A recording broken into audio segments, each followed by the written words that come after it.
الحمد لله كفى وسلام على عباده الذين اصطفى أما بعد قال الله تعالى وما أرسلناك إلا مبشرا ونذيرا حضرات گرامی، میں اس بزم البہار میں سیرت نبی صلی اللہ علیہ وسلم کے متعلق کچھ عرض کرنا چاہتا ہوں، اس امید کے ساتھ کہ میری باتوں کو بغور سنا جائے۔ جب اسلام قرآن کی چھوٹی سے پھیلنا شروع ہوا اور آپ صلی اللہ علیہ وسلم اپنی روشنی سے دنیا والوں کو منور کرنے لگے تو باطل پرستیوں میں کھلبلی مچ گئی اور ساری قوت و طاقت دل و دماغ نور اسلام کے بجھانے میں صرف کرنے لگے۔ راستے میں کانٹے بچھا کر، پتھروں سے دبا کر، تپتی زمین پر سلا کر، آگ کے انگاروں پر لٹا کر، پھانسی کے پھندوں پر چڑھا کر، گھر بار اجاڑ کر پیارے رسول صلی اللہ علیہ وسلم کی آواز کو دبانے کی کوشش کرنے لگے، مگر حق کی آواز روز پر روز بڑھتی جا رہی تھی۔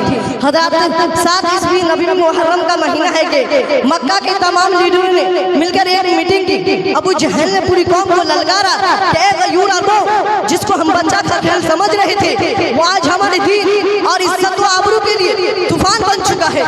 جس دن کا چرچا محمد کر رہے تھے ان کے ماننے والوں کی تعداد روز بروز بڑھتی جا رہی ہے، ہمارے خداؤں کی توہین کی جا رہی ہے، جھٹلایا اور ٹھکرایا جا رہا ہے۔ اس لیے اے عرب کے بہادر، اب پوری طاقت سے آگے بڑھو، ورنہ وہ دن دور نہیں کہ مکہ سے ذلیل و خوار ہو کر نکلنا پڑے گا۔ ابو جہل کی تقریر نے پوری قوم کو گرما دیا، طرح طرح کی تدبیریں پیش کی گئی۔ بڑی دیر کے بعد یہ ہولناک تدبیر پاس ہوئی کہ محمد اور ان کے ماننے والوں کا بالکل بائیکاٹ کر دیا جائے، ان سے خرید و فروخت، سلام و کلام، لین دین بالکل بند کر دیا جائے۔ چنانچہ ایک عہد نامہ لکھ کر خانہ کعبہ کی دیوار پر لٹکا دیا گیا۔ یہ پوری قوم کا فیصلہ تھا، اس کے خلاف کرنے کا کسی کو اختیار نہ تھا، کسی کی مجال نہ تھی۔ مسلمانوں کو شیب ابی طالب میں بند کر دیا گیا، راستے پر پہرے بیٹھا دیے گئے۔ مسلمانوں میں بچے بوڑھے جوان عورتیں سب تھے، کھانے کے سامان دھیرے دھیرے ختم ہو گئے اور عورتوں کی آنکھیں دھس گئی، جوان بھوک سے چکرانے لگے، پھول جیسے بچے ماں کی گودوں میں تڑپنے لگے۔ اس گھاٹی کا سب سے چھوٹا بچہ عقیل اچانک آنکھیں کھول کر اپنی امی سے کہتا ہے کہ ماں میں بھوک سے مر جاؤں گا، مجھ کو بچاؤ ورنہ میں مر جاؤں گا۔ ماں کے ضبط کا بندر ٹوٹ گیا، وہ بے تحاشا اپنا سر زمین پر پٹکنے لگتی ہے، سر پھٹ جاتا ہے، لوگ اسے سنبھال لیتے ہیں اور وہ یہ کہتی رہتی ہے کہ مجھ کو چھوڑ دو، میں اپنے لگتے جگر سے پہلے مرنا چاہتا ہوں۔ دنیا والوں ذرا سوچو کیسی سنگین گھڑی تھی، کتنا بھیانک منظر تھا، مگر رسول کی باتوں سے منہ نہ موڑا۔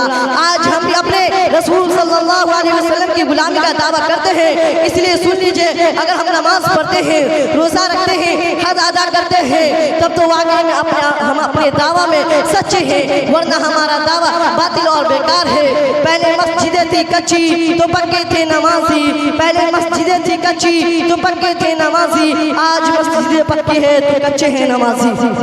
بھلا بتلائیے کہ ہمارے رسول صلی اللہ علیہ وسلم اور صحابہ کرام نے کتنے مصائب و آلام برداشت کیے اور ان سنگین گھڑیوں کو کیوں کر برداشت کیے؟ کیا وہ کمزور تھے؟ کیا وہ لوگ بے بس تھے؟ ہرگز نہیں، ایسا ہرگز نہیں۔ وہ تو عرش و فرش کے، لوح و قلم کے، شجر و حجر کے، ارض و سما کے، جن و بشر کے، حور و ملائک کے، خشک و تر کے رسول ہادی بن کر آئے تھے، اور جو رسول بن کر آتا ہے اس کو اللہ پورا قادر بنا کر بھیجتا ہے۔ آپ صلی اللہ علیہ وسلم کے پاس اتنی قوت و طاقت تھی کہ اگر آپ صلی اللہ علیہ وسلم صرف اشارہ کر دیتے تو پورا مکہ ہلاک و برباد ہو جاتا، پورے مکہ والوں پر پتھر برس جاتا۔ انہی چند باتوں پر میں اپنی تقریر ختم کرتا ہوں۔ آخر دعوانا الحمدللہ۔